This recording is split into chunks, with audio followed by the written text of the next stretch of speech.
జై గురుదేవ్ అమ్మ. జై గురుదేవ్. మీ పేరు? నా పేరు నీరజ గురూజీ. మీరు మీ ఏజ్ అమ్మా? మీ ఏజ్ అమ్మా? నా ఏజ్ 43 గురూజీ. మీరు డివైన్ యోగాలో చేరి ఎంతకాలం అవుతుంది? నేను 1 year 3 months అవుతుంది గురూజీ. ఎందుకోసం యోగాలో జాయిన్ అయ్యారు మీరు? నాకు ఫ్రీక్వెంట్గా జలుబు అయ్యేది. అంటే ఫ్రీక్వెంట్ అంటే జస్ట్ వెంట 2-3 daysకి ఒకసారి సఫర్ అయ్యేదాన్ని గురూజీ. అసలు లేవగానే మార్నింగ్ అసలు కంటిన్యూస్గా తుమ్మేదాన్ని. ఒక 10 వరకు తుమ్ములైనా తుమ్మేదాన్ని. అట్లానే అసలు ఎప్పుడు బయటకు వెళ్ళి ఇంటికి వచ్చే వరకు నేను వెళ్ళినట్టుంటా అనిపించకపోయేది గురించి నాకు. అసలు ఎప్పుడు ఏమవుతుందో అన్నంత కాషియస్గా బయటకు వెళ్ళాల్సినంత భయం ఉంటుండే.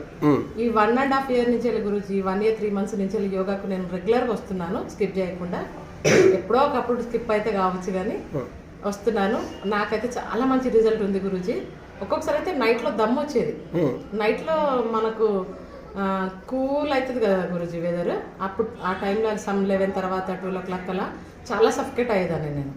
అసలు హాస్పిటల్కి వెళ్తానా అంత టైం ఇస్తాడు అది భగవంతుడు అనిపించేది. ఈ సీజన్లో మాత్రం ఒక్క రోజు కూడా సఫర్ కాలేదు గురూజీ. ఈవెన్ జలుబు కూడా కాలేదు అసలు. చాలా సంతోషం.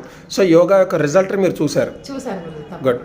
మరి మీకు తెలిసిన వాళ్ళ యోగా గురించి చెప్తారా? చెప్తున్నాను గురూజీ. తప్పకుండా. చాలా సంతోషం. వాళ్ళైనా ఆన్లైన్లో జాయిన్ అవ్వండి, ఇక్కడ ఉన్న వాళ్ళ అవైలబుల్ ఉన్న వాళ్ళైనా వచ్చి జాయిన్ అవ్వండి. చాలా మందికి ఏంటంటే ప్రాబ్లం ఉంది కానీ దాన్ని ఎట్లా సాల్వ్ చేసుకోవాలో తెలియదు. ఆ రెగ్యులారిటీ అనేది లేకపోవడం, బద్ధకాన్ని వదిలిపెడితే అందరూ బాగుపడతారమ్మా. మెయిన్ పెద్ద బడ్డెన్ ఏంటంటే బద్ధకం. మంచి కల్పవృక్షం లాంటి యోగా ఉంది గురూజీ. అందరూ యూటిలైజ్ చేసుకుని అందరూ ఆరోగ్యవంతులుగా ఉండాలని చెప్తున్నాను గురూజీ. జై గురుదేవ్ తల్లి. చాలా సంతోషం. హార్ట్ఫుల్గా మాట్లాడేవు తల్లి. జై గురుదేవ్.